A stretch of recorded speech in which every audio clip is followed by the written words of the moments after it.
Hi everyone, this is Balázs from RacingBrick and today we have something a bit different than usual. This is the 2026 LEGO House exclusive set 40507 I Love Billund. At least I think that's the name of the set, since technically it includes a brick-built heart emoji in the title, but let's just call it I Love Billund. This is the 7th LEGO House exclusive set, as you can see indicated on the box, and on the back you can also find all the previous releases in the series. There are some archive photos as well, which is a nice touch, but now let's open the box. The set has 1404 pieces, the price is 749 DKK, which equals roughly 100 euros or about 116 US dollars. And the important part, it can only be purchased at the LEGO House and the Legoland store in Billund, Denmark. Inside the box we get 13 numbered bags, one unnumbered bag, some loose plates and an envelope. There are 4 numbered manuals in the envelope and no sticker sheet. The first manual opens with a short introduction to LEGO House, followed by some historical details about Billund and the LEGO Group. Then we get some insights about the build itself, a LEGO history timeline, more information about LEGO House, and the usual credits for the people involved in designing the set. And here is the part list if you're interested. Now let's start building. We begin with this sturdy base frame, and the most interesting element in this first bag is probably this printed Billund road sign. A lot of ties are added here, including several orange ones that will become important later. Here is our first larger assembly, a crane, because in Billund there always seems to be something new being built. The second exclusive printed tile in the set represents the LEGO House. Next we move on to the Legoland section. This is the base of that part so far. And here's a surprise guest star, a cow. It's not actually part of Legoland, it's a reference to the rural past of Billund before LEGO transformed the town. Here's the castle with a nice transition from a 2x3 footprint to a 3x3 on top, some lovely micro flags, and this super cool tiny dragon ride mounted on a transparent rod. These tiny buildings represent the Copenhagen section of Miniland. We also get the iconic Legoland train, and there's a parade in front of the gate that we will add soon.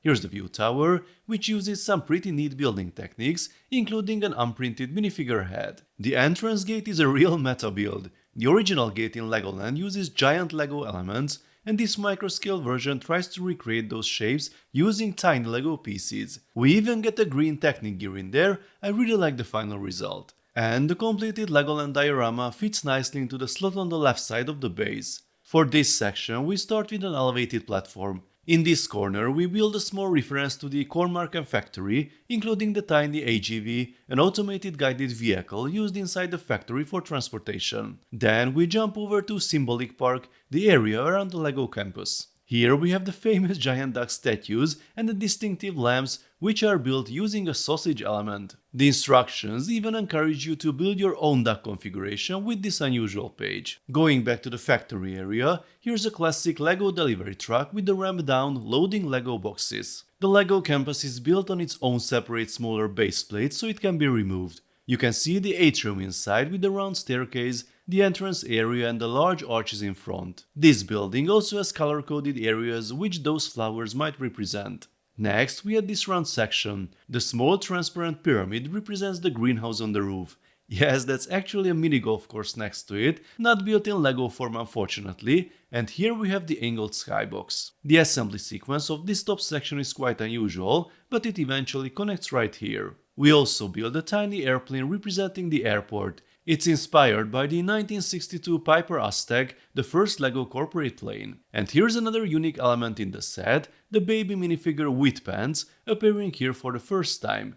It represents the giant minifigure statue in front of the building, which is a popular selfie spot. Next we move on to Olaker Christiansen's house. Inside we have the largest microscale wooden duck in the model.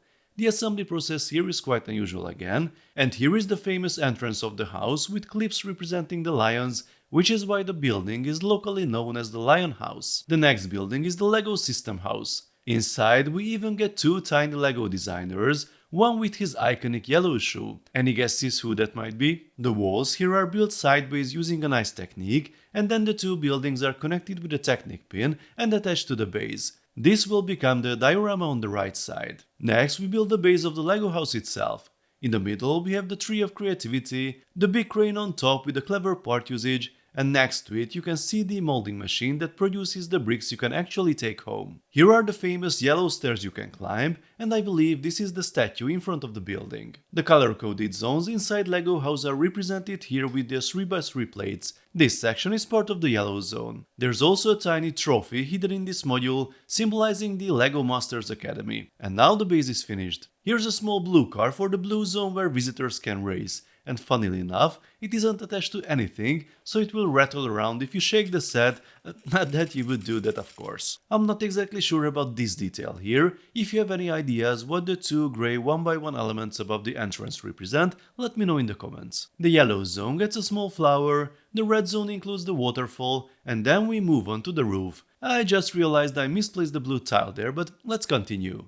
This is the giant central brick with the glass roof, and it goes right into place here. The last element is this tricky little Danish flag. Well, it's actually huge in the context of the diorama. And with that, the build is finished. So, here is our completed model. I really like how the build is full of small details. The right side might look a bit more crowded than the left, but even with all these buildings there are still many landmarks that couldn't fit into the model. The scale between the buildings is not perfect of course, but the designers clearly tried to keep things reasonably close.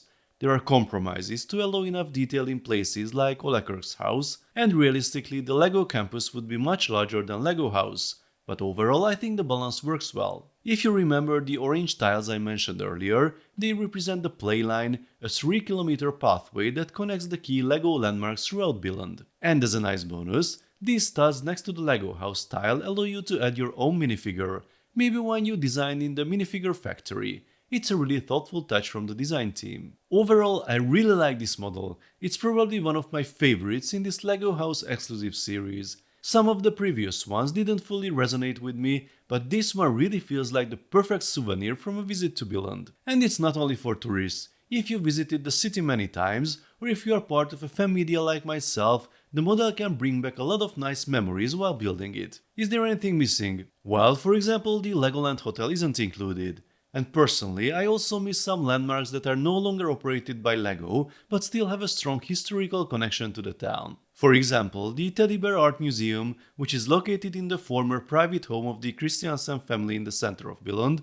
or the open-air sculpture park. But of course, the format of the model has its limitations. All in all, this is a great set, and as I said, a perfect souvenir if you visit Billund.